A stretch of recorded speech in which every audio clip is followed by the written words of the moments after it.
ലോക്സഭാ തെരഞ്ഞെടുപ്പിന് മുന്നോടിയായി കോൺഗ്രസ് ശക്തമായി രംഗത്തിറങ്ങുകയും തിരഞ്ഞെടുപ്പിനെ നേരിടാനുള്ള തയ്യാറെടുപ്പിലുമാണ്. ലോക്സഭാ തിരഞ്ഞെടുപ്പിൽ സിന്ധ്യയുടെ കോട്ടയിൽ നിന്ന് ബിജെപിയെ തകർക്കാൻ കോൺഗ്രസ് എംപിയുടെ ഒരു പദ്ധതി തയ്യാറാക്കി അതുവഴി ബിജെപിയെ പരാജയപ്പെടുത്തും. ബിജെപിയിൽ ശക്തമായ ആഘാതങ്ങളുണ്ടാക്കാൻ മധ്യപ്രദേശിൽ കോൺഗ്രസിന്റെ പുതിയ പ്ലാൻ. ലോക്സഭാ തെരഞ്ഞെടുപ്പിനുള്ള ഒരുക്കങ്ങൾ കോൺഗ്രസ് ഇപ്പോഴേ ആരംഭിച്ചിട്ടുണ്ട്. ഇതിന്റെ പശ്ചാത്തലത്തിൽ പാർട്ടിയിൽ വൻ മാറ്റങ്ങളാണ് വന്നിരിക്കുന്നത്. കോൺഗ്രസിലെ യുവ ടീമിനെയാണ് മധ്യപ്രദേശിൽ ഏൽപ്പിച്ചിരിക്കുന്നത്.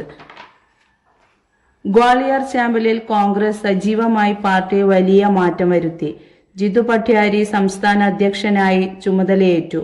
മുൻ മുഖ്യമന്ത്രി ദിഗ്വിജയ് ഈ പ്രദേശം പ്രതിപക്ഷ നേതാവ് ഉമംഗ് സിംഹാറിനെയും പ്രതിപക്ഷ ഉപനേതാവ് ഹേമന്ത് കുദാരയ്ക്കും കൈമാറി. ദിഗ്വിജയ് സിംഗിന്റെ മകനും മുൻ മന്ത്രിയുമായ ജയവർദ്ധൻ സിംഗിനെ മൊറേന പാർലമെന്റ് മണ്ഡലത്തെ ചുമതലയേൽപ്പിച്ചു. ഇപ്പോൾ ഈ യുവ നേതാക്കളും സംസ്ഥാന കോൺഗ്രസ് അധ്യക്ഷൻ ജിത് പട്വാരിയും ഗ്വാളിയർ ചാമ്പലിൽ പര്യടനം നടത്തുന്നുണ്ട്. ലോക്സഭാ തെരഞ്ഞെടുപ്പിന് ഞങ്ങൾ പൂർണ്ണ സജ്ജമാണെന്നാണ് കോൺഗ്രസിന്റെ സംസ്ഥാന അധ്യക്ഷൻ അവകാശപ്പെടുന്നത്. രാഹുൽ ഗാന്ധിയുടെ ഭാരത് ജോഡോ ന്യായ് യാത്ര ആവേശത്തിൽ എല്ലാ പ്രവർത്തകരും ലോക്സഭാ തെരഞ്ഞെടുപ്പിന് ഒരുങ്ങുന്നത് ആശ്ചര്യകരമാണ്. ഈ യാത്ര വിജയകരവും ഫലപ്രദവുമാക്കാൻ എല്ലാവരും ഒന്നിക്കണം. പാർട്ടി സംഘടനയെ ശക്തിപ്പെടുത്താനും ഐക്യം സൃഷ്ടിക്കാനും പ്രവർത്തിക്കുക. കേന്ദ്രത്തിലെ ബിജെപി മന്ത്രി ജ്യോതിരാദിത്യ സിന്ധ്യക്കെതിരെ ജിത് പട്വാരി പറഞ്ഞു.